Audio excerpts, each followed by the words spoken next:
좋으신 우리 주님의 은혜가 오늘 이 시간 우리 모든 교우들과 함께 하시기를 바랍니다. 오늘 우리가 함께 나누실 하나님 말씀은 이사야 7장의 말씀입니다. 예언서의 대부분이 그러하듯이 이사야서도 하나님의 심판과 구원이라는 두 흐름으로 우리가 나눌 수 있습니다. 그리고 오늘 본문은 그 전형적인 모습을 우리에게 보여주고 있는데 오늘 본문 1절에서 11절까지의 내용이 이렇습니다. 아람과 북이스라엘의 연합군이 아하스 왕 때 남유다를 침략하려 했습니다. 비록 침략에 성공하지 못했지만 그들은 호시탐탐 다음 기회를 엿보았습니다.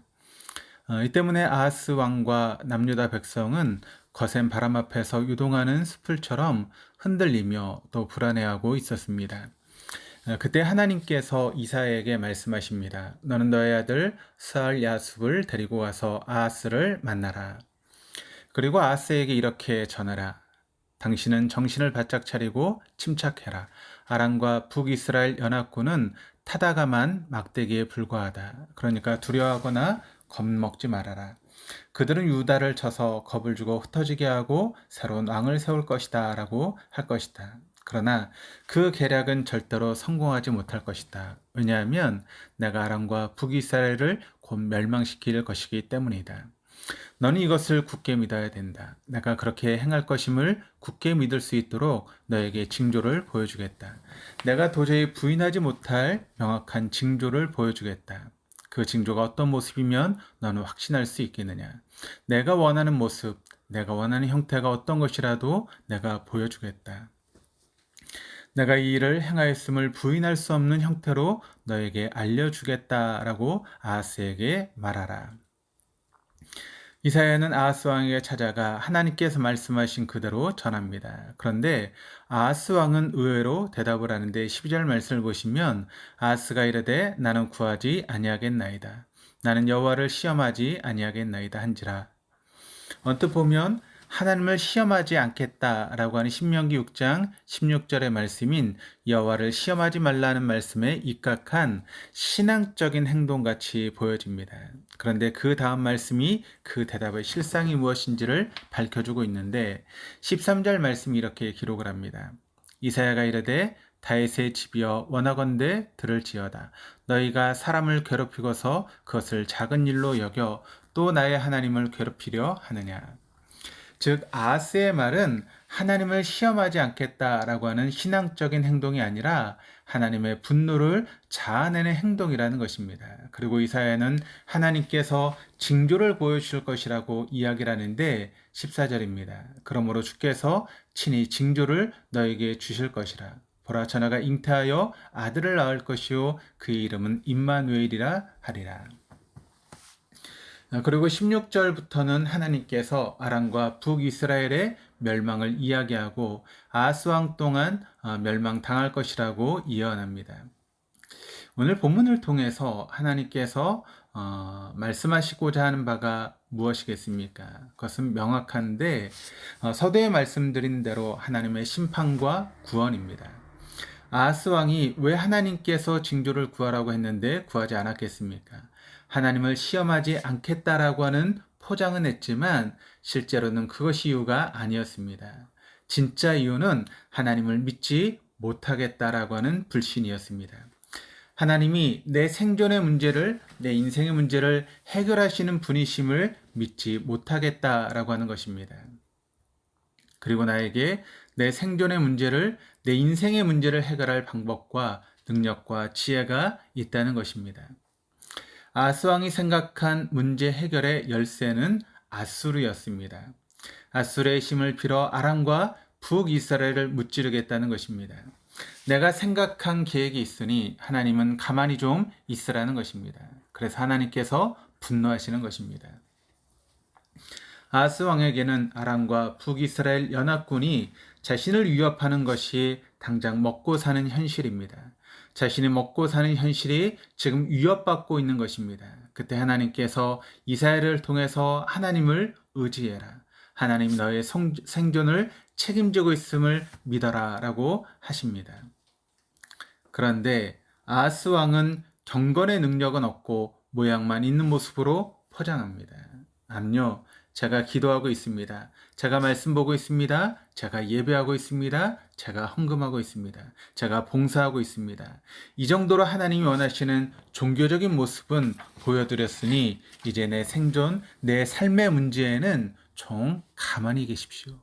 보이지도 않는 하나님이 왜 그렇게 간섭하려 하십니까? 내가 지금 비록 이렇게 어려움을 겪고 있지만 해결할 무책이 있습니다. 이것이 지금 아하스가 항변하는 것입니다.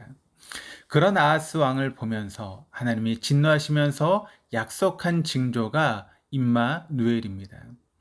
임마누엘이라고 하는 것은 하나님께서 우리와 함께 계시다는 뜻입니다. 이 말씀이 아하스 왕의 순종과 믿음의 반응 가운데 나오지 않았다라고 하는 것을 우리는 주목해 보아야 합니다.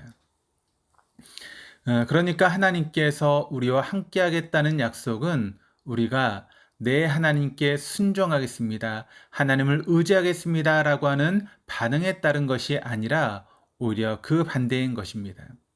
우리의 불순종과 죄악과 허물 가운데 하나님이 함께 하신다는 약속이 주어진 것입니다.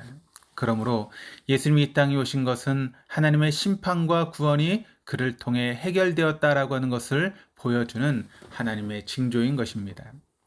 요한복음 3장 17절과 18절에 이렇게 기록을 합니다. 하나님이 그 아들을 세상에 보내신 것은 세상을 심판하려 하심이 아니요 그로 말미암아 세상이 구원을 받게 하려 하심이라.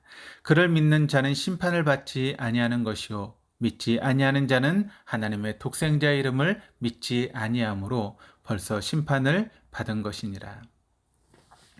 하나님께서 하나님의 아들을 세상에 보내신 것은 하나님의 심판이 이미 이루어졌음을 보여주는 하나님의 징조인 것입니다. 인간이 죄를 범한 순간 이미 하나님의 심판은 시작되었습니다. 그리고 예수님이 십자가에 달리셨을 때 하나님은 하나님의 모든 진노를 거기에 다 부으셨습니다. 우리가 예수를 믿는다라고 하는 것은 이미 하나님의 진노와 심판에서 우리가 구원을 받았다라고 하는 것을 의미합니다. 그만큼 우리가 예수를 믿는다라고 하는 것은 엄청난 것입니다. 그러니까 우리가 병들거나 사업에 실패하거나 자식들에게 뭔가 문제가 생겼다고 해서 하나님이 벌 주시는가 보다라고 생각하지 마십시오. 하나님께서 벌 주시려면 여러분 그 정도로 그치시겠습니까? 그렇지 않습니다. 우리의 모든 실패와 좌절과 아픔과 고난은 하나님께서 우리를 사랑하셔서 돌이키는 데 사용되는 것이지 우리에 대한 형벌로 사용되는 것이 아닙니다. 그런데 우리는 우리에게 일어나는 그리고 주위 사람들이 당하는 고통과 불행을 하나님의 형벌 혹은 하나님의 심판으로 보려 합니다. 그러나 그렇지 않습니다. 그것 또한 하나님께서 우리에게 보이시는 구원의 손길입니다. 정말 하나님께서 우리를 벌하시고 멸망시키려 하신다면 우리로 하여금 예수를 믿게 하지 않았습니다.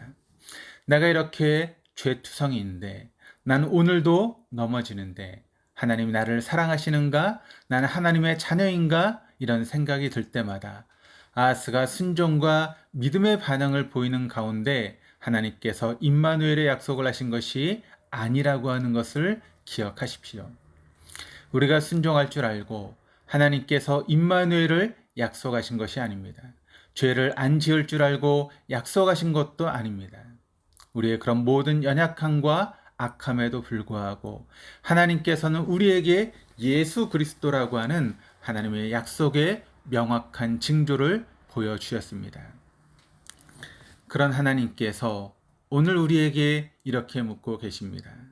내가 중간에 너를 버릴 것이면, 내가 너를 멸망시키려고 했다면 내가 왜 예수를 보내겠니?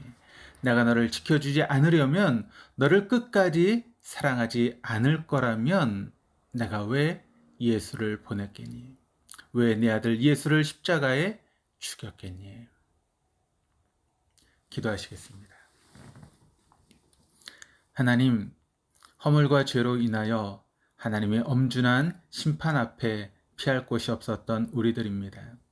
그런 우리들을 위해서 예수님께서 하나님의 심판을 십자가에서 대신 받으셨습니다. 그리고 우리에게는 구원이라고 하는 놀라운 선물을 주셨습니다.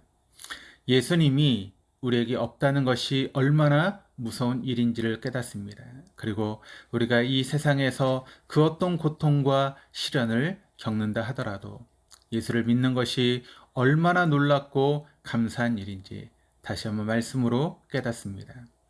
하나님께서 우리에게 예수를 보내신 것이 하나님 우리를 사랑하시는 가장 명확한 징조임을 깨닫고 확신합니다. 그 믿음으로 예수 의지하고 예수 사랑하며 살아가게 하옵소서. 사망을 이기고 진정한 남은 자 되시는 거룩한 생명의 씨이신 예수 그리스도 이름으로 기도드립니다. 아멘.